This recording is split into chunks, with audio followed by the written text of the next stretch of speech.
Alright, peeps, welcome back to this long series that I'm doing. This is probably the last of this series, and I'm discussing desertification. This may not interest the general public, may not interest everybody. It probably would only interest those who are in tune with nature and those who follow environmental news or are concerned about the ecology, ecological challenges facing Earth. Um, Recently, I was watching. This was actually, I decided to do this content about 2 months ago. I saw this video content on Twitter where these um, people in this community in Oyo State, they were having yet another clash with, okay, I don't know if this particular community has ever had issues with herdsmen before, but I mean, it's yet another farmer herder problem. There were reported deaths, and everybody in that community, old men, old women, young and old alike, were all young and old alike, young men, old women, everybody was saying that they had had enough of the herders and they want their cows, they want them out of their community. They went as far as saying that they actually do not even mind, that they're not chasing out, that it's not the individuals that they have a problem with. It's the business that they do. It's the economic, it's their business they have a problem with, which is cattle herding. They went as far as saying that they can stay and farm along with us, but we no longer want their cattle in our community, because the cattle are destroyed farms, all of their labor for that whole season was all gone, and they were upset about it. And then there were deaths too. Members of the community had been killed by the herdsmen.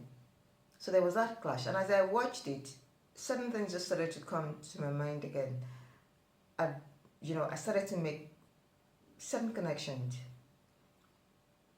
Much earlier in the year, I'd gone across Africa, and from the here I could see that the entire, even the country that I was in, was all desert. And from the air you can see it's all brown. So when I got back home, I started to look at the map of Africa. And usually when I even do research around history and other things, I always have to look at maps. And I found that every time the map of Africa will pop up, of course, the entire northern tip is all brown, because there's no greenery, there are no forests, it's all desert. And then one of those times I've observed that the desert is beginning to creep right into, the desert, the Sahara is creeped already into the Sahel. That's Chad, part of Mali, and it's beginning to creep into the northern tip of Nigeria. It's ever so slight, but it's there if you take a good look. So every time when I see that, when I observed that, as much as I've observed it, I'm not really thinking deep about it. But having taken that view myself, aerial view, seeing that view from the air, and then this video that I've just described about cattle herding, I decided to, I became curious, and I thought, what would it take to again reforest the Sahara?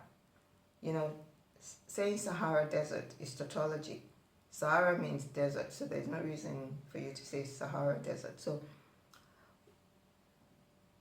what would it take to again make the Sahara green? Because as we were told, as you may know, the Sahara was once green. So this desertification of the Sahara is this desertification of the northern tip of Africa is due to the action of man. All right, it's man-made. It's a man-made. It's a man-created situation. The actions of man has created the Sahara, because that region was just as green as the other part of Africa is. It once was green. So I thought to myself, what would it take? I now decided to research this. What would it take, and if it was even possible at all? And I found quite a number of journals, well-reasoned articles. Many of them say the same thing, that it's actually possible if it's something any government was interested in doing, because individuals alone can do that. It has to be collectively. I mean, the government has to want to do it and must have the political will to do it. The government of all the affected regions and even the surrounding areas, because like I said, if you look, it's beginning, the Sahara, the desert is beginning to creep into the tip of Nigeria, the northern region, and we don't want that to happen. We don't want our region to become desert, because the implication of that is, that's famine. That's famine we're toying with, and if the land is parched, then there's water problem. So the many articles, the many journals, the many materials that I looked through, read through, said it was possible, was doable, if there's a political will. However, is it worth it? Because if you contrast the cost to the benefit, would it be worth it? Because it would require a good chunk of money to invest in reforesting the region, because it's not just about planting trees. You have to, of course, plant what is native and what will thrive. But that entire region, a desert, a place becomes a desert when there's no moisture in the soil, when it's all caked, when it's all dry, there's no moisture. So even if you plant trees, like some of those materials argued, there's nothing to sustain what you plant because there's no water. So the effort to, where are you going to get water from? What's going to be your water source? Are there nearby rivers? Are you going to channel water from the ocean? You can't use ocean water directly. You have to, what's that process called, where you remove the salt from ocean water to make it usable for humans, for animals, and for plants. So is that's an option? The other option is whether there are nearby rivers, how do you sustain them, and all of that. But the interesting thing that I found, that I thought was quite intriguing, is that the Sahara, actually impacts the Amazon. That material, that author said that all of the silica, the sand, all of the nutrients, all of the phytonutrients embedded and enriched in sand blows across Africa, blows across this part of the world into the Amazon to enrich the rainforest. And I was just blown away by that symbiotic connection, that interconnectedness of how everything, in metaphysical circles, we would always say that everything is connected. And I would personally say that the world is spherical for a reason. It's so that we all can stay connected and be able to share knowledge with one another and be able to support and help one another. That's why I think our world, our planet, is spherical. So as much as the Sahara is a problem, it actually does serve a purpose, enriching the Amazon with all of the silica, with all of the phosphorus, with all of the nutrients present in the sand, travels far away, that far off, to enrich the Amazon. And so imagine what could be the implication? How would reforesting the northern tip, how would reforesting the Sahara impact the Amazon, would it then cause the Amazon to, I don't know, nature would readjust itself, because nature is alive, the natural world is alive. So it's the reason why it can support us, because it's alive, it's living. Earth herself is a living entity.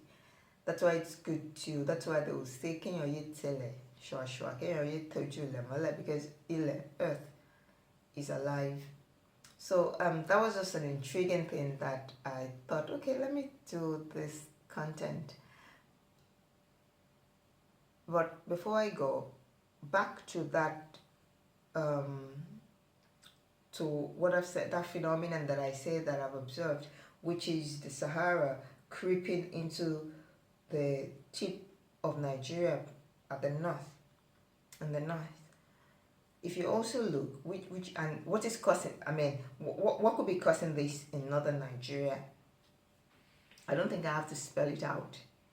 It's cattle herding, Again, if you look at the map of Africa, the very pattern that I say is observable in northern part of Nigeria, you can also see it around in the Horn of Africa, around Ethiopia and around Ethiopia, in that region, Ethiopia, Kenya, that region of the Horn of Africa, you can see that same pattern, that brownish, ever so slight, but it's there if you take a good look.